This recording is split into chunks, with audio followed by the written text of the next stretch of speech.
Итак, на часах 23:03. Как вы видите, на улице идут строительные работы. А именно, компания Elite House продолжает свои строительные работы и заливает цемент на третьем этаже. 23:03. Суббота. Люди должны спать и отдыхать. Но компания Elite House никак не собирается завершить свои работы и дать людям отдыхать. Это во-первых. Во-вторых, цемент, как вы видите, заливается без фонарей, где это все делается, без освещения, и, соответственно, никто не знает, насколько эффективно все это идет.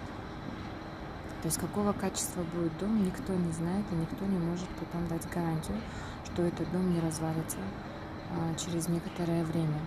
Ну и самое главное, когда мы будем спать, мы люди, или вот на улице Чуйкова, пересечение Куенкузова, это компания Elite House с самого начала этого своего строительного объекта Эль Классик не дает жильцам ближайших домах покоя. Обращались в мэрию с этим вопросом, обещали помочь, не помогли. Обращались в милицию, при обращении сказали, что помогут, также не помогли. То есть толку ни от кого никакого. Видимо, берут деньги в карманы, и все на этом все заканчивается. Когда мы будем отдыхать? Вопрос. Просим соответствующие службы города Бишкек разобраться с данной ситуацией.